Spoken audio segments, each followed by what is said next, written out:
प्रस्ताव जर आला युती करा किंवा मर्ज व्हा त्याच्यामध्ये, तर तुम्ही विचार कराल का? माझं म्हणणं असं आहे की हे राजकारणासाठी मी करतच नाहीये, हे राष्ट्रकारणासाठी करतोय. ज्यांना ज्यांना राष्ट्रकारण करायचंय त्यांना माझे मुद्दे तुम्ही पोचवून द्या की हा असं म्हणतोय, बरं हा काही नवीन म्हणतोय का? काही सगळ्या गोष्टी तो कायदेशीरच बोलतोय. फक्त ज्या कायद्याची अंमलबजावणी करत नाहीये तुम्ही, त्याची अंमलबजावणी करणं हेच म्हणतोय. नवीन काय म्हणतोय? हर्षवर्धनच्या प्रेस कॉन्फरन्स मध्ये जे जे मुद्दे आहेत ते बेकायदेशीर असल्याचं एखाद्याने दाखवावं. नाहीये, मग ते बेकायदेशीर नाहीये तर अनुपालन करण्याच्या संदर्भामध्ये एकत्रीकरण यायला काय अडचण आहे? माझं उलट म्हणणं आहे की सगळ्यांनी बिनविरोध करावी महानगरपालिका छत्रपती संभाजीनगरची. कशाला वाद करत बसताय आणि कसल्या निवडणुका खेळताय त्या? त्याच्यापेक्षा सगळे एकत्र या, संघटन तयार करा, राष्ट्रकारणासाठी उभे राहा. काय अडचण काय? कशाबद्दलचं ते सगळं चाललंय उभं आपलं करू नका. मी तर प्रस्ताव देतो माझ्याकडनं, बिनविरोध छत्रपती संभाजीनगरची महानगरपालिका काढा आणि या महानगरपालिकेचं उत्पन्न कसं वाढेल, सरकारचं अरे महाराष्ट्र सरकार बिनविरोध काढा, केंद्र सरकार बिनविरोध करा, नका करू भांडण. काही उरलं नाही तिथे ढेकळं. परत सांगतो, अरे ज्याची परमनंट मिलिटरी नाहीये, जो देश ज्याच्या लाल किल्ल्याच्या समोर ब्लास्ट होत आहेत, सगळं त्या देशाचा पंतप्रधान काय दिवे लावणार तुम्ही? जोपर्यंत तुमच्याकडे परमनंट मिलिटरी येत नाही, जोपर्यंत तुमच्या मुलांचं शिक्षणाची व्यवस्था होत नाही, जर तुमच्याकडे काही उरलेलं नाही बॉस. तो डोनाल्ड ट्रम्प जे म्हणतोय ते खरं म्हणतोय, काही नाही म्हणतोय इंडियन इकॉनॉमी डेड झाली म्हणतोय. खरी गोष्ट डेडच आहे, 200% डेड आहे, दिवाळखोर आहे. राज्य शासन दिवाळखोर, केंद्र शासन दिवाळखोर. मी नाही, पुस्तक आहे, बसा समोर चर्चा करा. दिवाळखोर पुस्तकाची पाठवायची कॉम्पिटिशन चालली इथे. कॉर्पोरेशनची सत्ता तुमच्या हातात आल्यास ही मिस्कटलेली घडी तुम्ही बसवणार? प्रश्नच नाही, निर्विवादपणे ती बसणारच आहे. बरं मी बसवणार का? नाही, तेच काय नाही बसवणार जे तुम्हाला मी सांगितलं. पहिले मोस्ट इम्पॉर्टंट 5 कामं कोणती करा?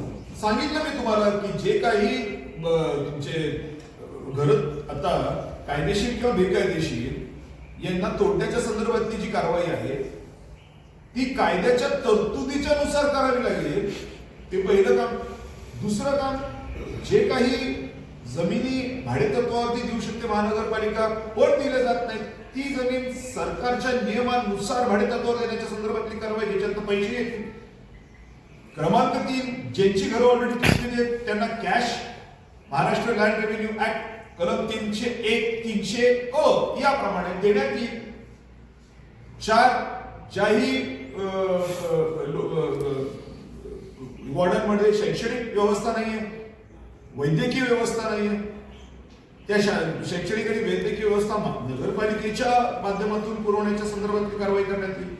पाचवा महत्वाचा मुद्दा, जे काही नागरी सुविधा आहेत, ज्या नागरी सुविधा आपण देऊ शकलेलो नाहीये कायद्याच्या तरतुदीच्या नुसार सुद्धा, ज्याच्यामध्ये पाणी पुरवठा आहे, ज्याच्यामध्ये कचरा व्यवस्थापन, याच्यामध्ये अनेक गोष्टी आहेत, त्या सगळ्या देण्यात येतील. आणि 6वा महत्वाचा मुद्दा की कर वसुली तोपर्यंत होणार नाही जोपर्यंत आम्ही सर्व्हिसेस देणार. तो पण महाराष्ट्र महानगरपालिका अधिनियम ऍक्ट मध्ये ती तरतूद आहे.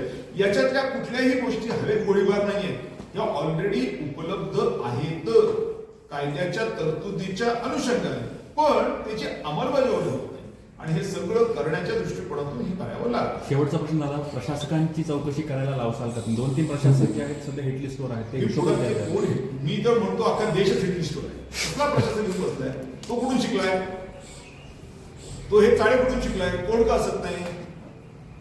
अहो कोण का असत नाही? मी म्हणतो 10 रुपयाची नोट जाता जाता पडलेली जर तुम्हाला ना आम्हाला दिसली तर आपल्याला पण वाटतं ती घेऊन खिशात टाकावी, पुन्हा राम करून पुढे चालावं. इथे गोंधळ आहे.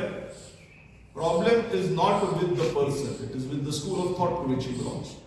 स्कूल ऑफ थॉट काय शिकवलं? What is the school of thought? फुकटचे पैसे. मग कसे? हिंदू मुस्लिम करून, हिंदू बौद्ध करून, मराठा ओबीसी करून, काय वाटते ते करावं लागलं तर करून. फुकटचे पैसे. आणि फुकटचे पैसे ते नसतात, कारण पैसे फुकट मिळतच नाही. ते कोणाचे तरी असतात, पण ते कोणाचे आहेत हे कळत नाही म्हणून फुकटचे वाटतात. EMI ला आव्हान समजतं का? त्या सगळ्या प्रवृत्तीनं आव्हान समजतो जे या देशाच्या मुळावरती उठले. हा देश दिवाळखोर झाल्याच्या नंतर सुद्धा ज्यांना हिंदू मुसलमान करायचंय आणि अर्थकारणाच्या बाबतीत बोलायचं नाहीये, दुरुस्ती करण्याच्या संदर्भातलं त्यांचं ब्लूप्रिंट काय आहे हे त्यांना सांगायचंच नाहीये, त्या सगळ्या प्रवृत्तींच्या विरोधात आहेच मी. आणि आव्हानाचा काय संबंध आला? मी पुन्हा तुम्हाला सांगतोय, हा देश आपला आहे सगळ्यांचा.